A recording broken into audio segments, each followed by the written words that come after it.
नमस्कार, देश दुनिया की खबरों के साथ आप देख रहे Janswar today online news channel. Jabalpur के पोली पाथर स्थित सत्यप्रकाश पब्लिक स्कूल में चौथी क्लास के छात्र के साथ लापरवाही का मामला सामने आया है। 11 अगस्त को स्कूल में ड्राई आइस से प्रैक्टिकल एक्टिविटी कराई गई। बिना किसी सुरक्षा प्रोटोकॉल के हुए इस प्रयोग में छात्र अथर्व उपाध्याय का हाथ जल गया। उसकी 3 उंगलियां और अंगूठा बुरी तरह झुलस गए। रांची मानेगांव निवासी पीड़ित छात्र की मां मंजू उपाध्याय का आरोप है कि स्कूल ने घटना की जानकारी तक नहीं दी। शिकायत पर डायरेक्टर ने मिलने से मना कर दिया। इसके बाद परिजनों ने ग्वारीघाट थाने में FIR, SP office, DO, CM helpline और कलेक्टर को ज्ञापन दिया। मां ने कहा कि सीबीएसई गाइडलाइन के बिना खतरनाक ड्राई आइस से बच्चों की जान जोखिम में डाली गई। सर, मैं मानेगांव, रांची मानेगांव की रहने वाली हूँ। मेरा बच्चा सत्यप्रकाश पब्लिक स्कूल में पढ़ता है। वो 4th क्लास में है सर। 11 तारीख को इनके स्कूल में एक एक्टिविटी हुई है प्रैक्टिकल। इसके लिए इन्होंने किसी बाहर से किसी को बुलाया था प्रैक्टिकल के लिए। तो ये जो प्रैक्टिकल इन्होंने ड्राई आइस का प्रैक्टिकल करवाया है बिना किसी प्रिकॉशन, कोई प्रोटोकॉल, कोई गाइडलाइन नहीं। तो जब प्रैक्टिकल हुआ है उसके तुरंत बाद ही मेरे बच्चे का हाथ जो है वो पूरा जल गया है सर। उसकी जो 3 उंगलियां हैं और एक अंगूठा वो जल गया है बहुत ज़्यादा। और इन्होंने मुझे इन्फॉर्म नहीं किए कि उसका हाथ जल गया है। वो स्कूल में 2-2:30 बजे तक उसको बैठा के रखे। 4 बजे उसकी बस आती है। 4 बजे घर पहुंचा है वो। तो जब मैंने देखी तो मैंने डॉक्टर को दिखाई कि उसका हाथ जल गया। इनसे बात करने के लिए मैं नेक्स्ट डे स्कूल गई थी। तो जो डायरेक्टर हैं उन्होंने मिलने से इनकार कर दिया। बोलती मैं नहीं मिलूंगी। मैंने बोली एक्सीडेंट हुआ आपके स्कूल में, बच्चे का हाथ जल गया। तो ये मिले नहीं मुझे। 1.5 घंटे तक बैठा के रखे हैं। फिर इन्होंने मुझे प्रिंसिपल के पास भेज दिया। आप प्रिंसिपल से बात करिए। प्रिंसिपल से मैंने बात की हूँ सर।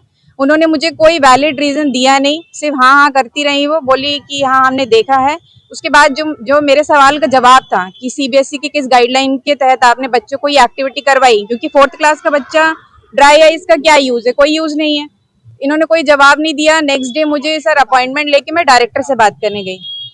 डायरेक्टर ने मुझे 10 बजे का सुबह टाइम दिया। मैं गई इनके स्कूल में बात करने।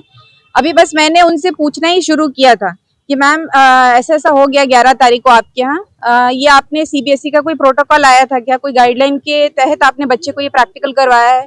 वो भड़क गई, खड़ी हो गई अपनी चेयर से। बोलती गेट लॉस्ट। बोलती आप कौन होती हैं, आप किस अथॉरिटी से मुझसे ये सवाल कर रही हैं?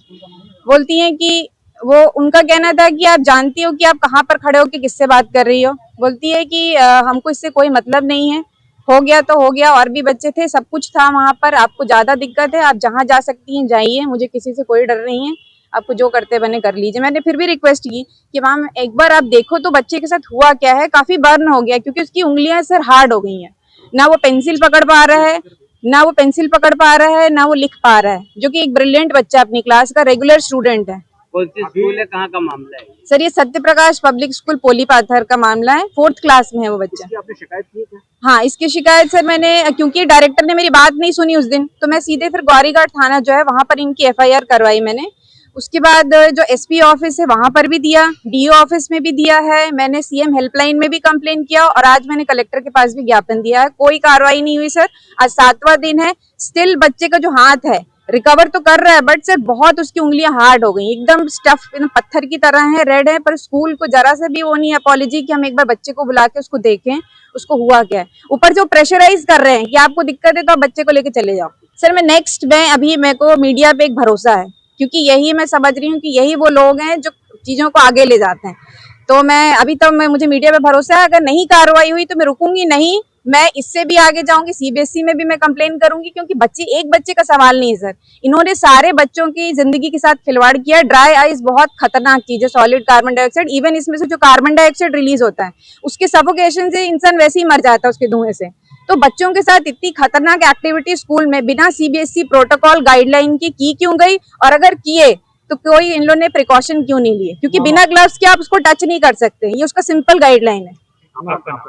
मेरा नाम Manju Krishna Upadhyay, Atharva Upadhyay, 4th class 4th A।